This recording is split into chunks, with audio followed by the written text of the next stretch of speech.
Sa Ottawa nitong weekend, isang makabuluhang pagtitipon sa Golden Balangay Awards, kung saan kinilala ang kontribusyon ng Filipino-Canadian leaders sa komunidad. Kilalanin sila sa report ni Keisha Balatbat.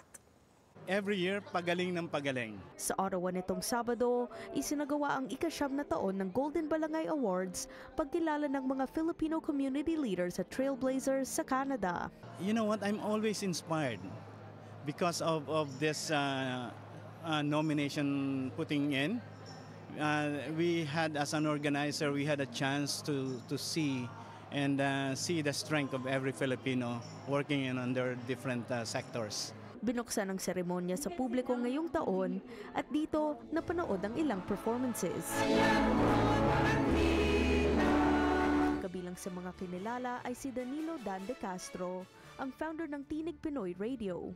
Isa siya sa 5 Pinoy na nakatanggap ng Lifetime Achievement Award. When I started Tinig Pinoy Radio, for example, I just did it because I love doing it. And I love the community, so I continuously did my community service on so many fronts. But foremost of them is Tinig Pinoy. I never aspired to be given such a recognition, but I truly appreciate this accolade. Nang tinanggap niya ang award, nagpasalamat siya sa kanyang pamilya na sumuporta sa kanya habang tinulungan niya ang komunidad. Bawat oras na ginugugol ko sa pagsisilbi sa community, isang oras din na hindi ako kasama ng mga anak ko habang sila'y lumalaki. Nagpapasalamat ako na sila'y naging understanding, ibinigay nila sa akin ng pangunawa, pagmamahal, and their grace. While I spent time outside the family circle, I was also doing some work for the community. For that, I'm truly proud. Bukod sa Lifetime Achievement Award, meron ding mahigit 10 kategorya ng mga parangal.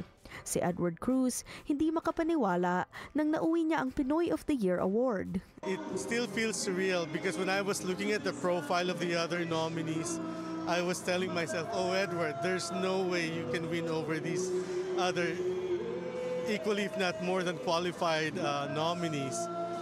But I don't know. I just feel so happy. Aniya, tinuruan siya ng kanyang pamilya sa kahalagahan ng pagtulong sa kapwa, kaya nasa linya siya ngayon ng pagbigay suporta sa mga internationally educated nurses. Being an internationally educated nurse myself, I knew firsthand the different issues that IENs faced trying to get their license and registration here in Canada, and so I wanted to make a difference no matter how small. So that's what got me involved in this project. Paalala ng mga nanalo, maaaring dalhin ang inyong kultura at komunidad sa anumang larangang mapasukan. My advice is to always give back to the community whenever you are able. When you already reached your goals in life, make sure that you also give back to the community, to the Filipino-Canadian community, because there are others who will come after us who will be needing the help and support to become established in this new country. Dapat manatili ang Pilipino na ipinagmamalaki niya ang kanyang kultura.